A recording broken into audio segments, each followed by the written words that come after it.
Welcome to Timeless Wisdom. Today, we'll be looking into the idea of spiritual vision in Islam. Okay. You know that saying, seeing is believing. Right. Well, today we're kind of flipping that on its head. More like believing to see, you know?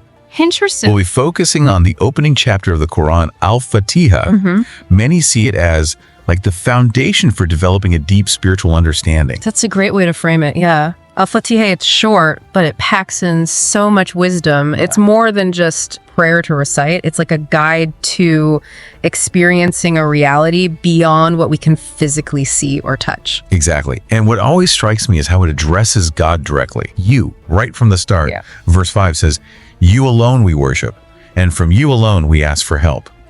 So personal, so immediate.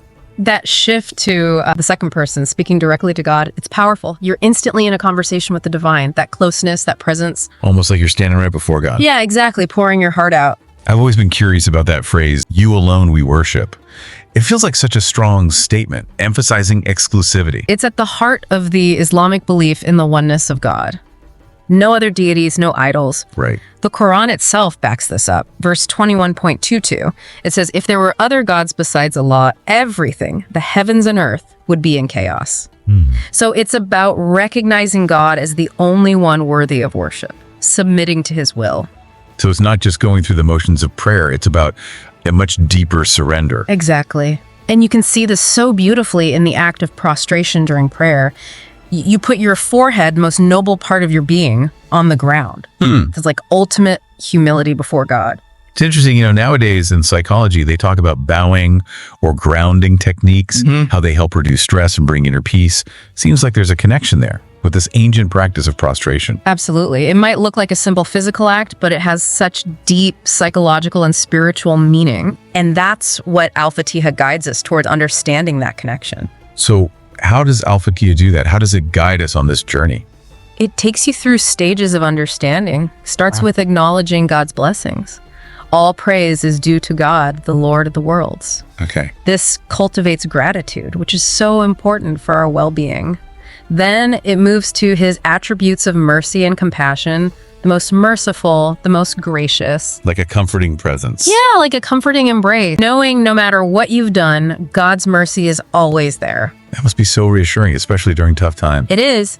Then it reminds us of God's ultimate justice, the owner of the day of recompense. Our actions have consequences, encourages us to live righteously. So a balance, God's mercy, but also our accountability. Exactly. And it's from this understanding that we reach the declaration, you alone we worship, and from you alone we ask for help. Like a culmination of all these realizations about God's power, mercy, and justice.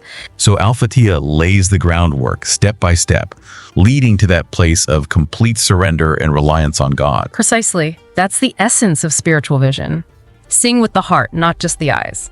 Recognizing that real vision, true understanding, comes from aligning ourselves with the divine, with that ultimate source of truth and wisdom, Yeah, I get that. And that brings us back to you alone we worship, and from you alone we ask for help. Yeah. Like we're saying, hey, we're not in this alone. Right. We need God's guidance, his support, especially when life gets complicated. It's a theme throughout the Quran, actually, this seeking help from a higher power.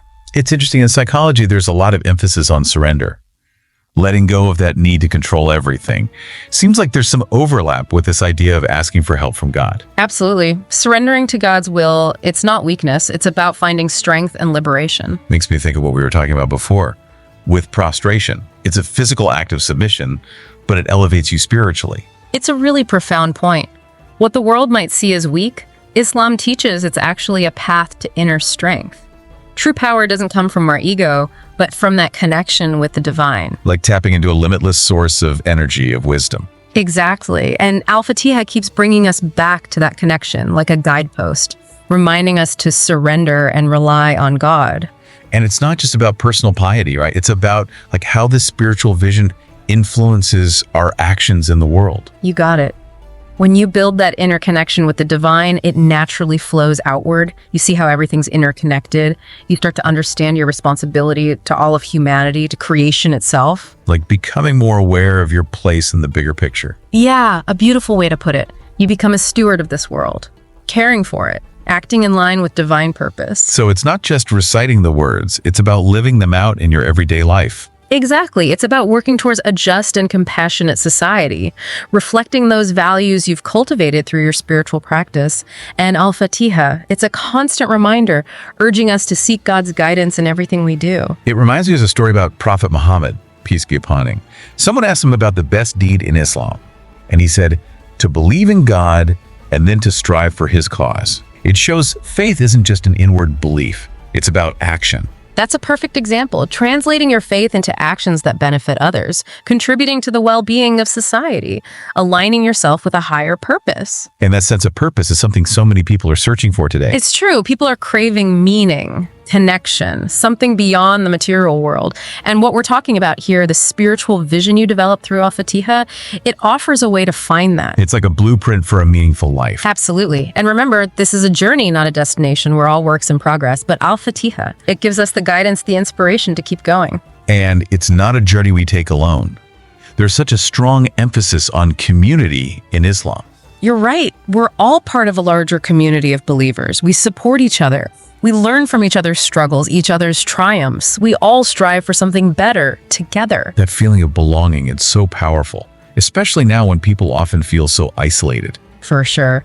It's a reminder that even though we all have our own individual journeys, we're united in our pursuit of the divine, guided by the timeless wisdom of the Quran. In Al-Fatiha, it acts as this unifying force, reminds us of the principles that bring us together. It goes beyond cultures, languages. It unites Muslims all over the world in a shared expression of faith. That's the beauty of it. It speaks to the deepest parts of the human heart, no matter your background, your circumstances. So it's not just saying the words, it's about letting them really sink in, shaping your life. Yes, it's about taking those principles and reflecting them in everything you do.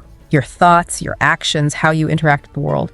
That's where real change happens. This has been so insightful. You've given us a lot to consider.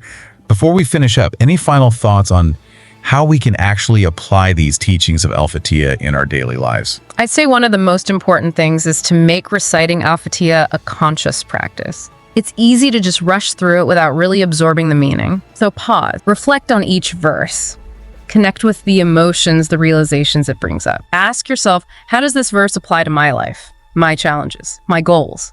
And then carry that awareness with you throughout the day. Let it guide you.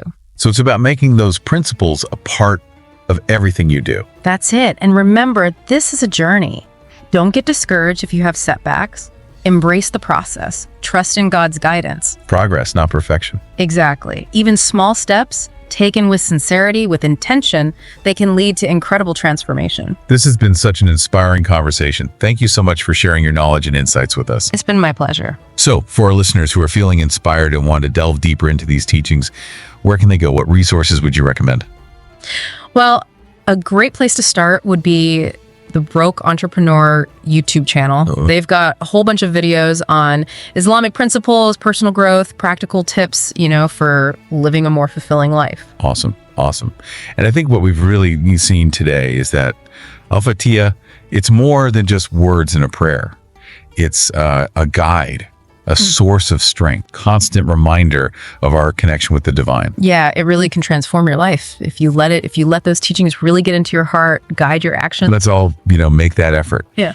To recite Al-Fatiha with mindfulness, to think about the meaning. Yeah. And to live out those principles in our lives. And when we do that, we start to develop that spiritual vision. We see the world differently, with more clarity, purpose, connected to the divine. This has been such a rich conversation. I really appreciate you taking the time to share your knowledge with us. It's been my pleasure. Remember that the Quran's wisdom is timeless. Apply it today.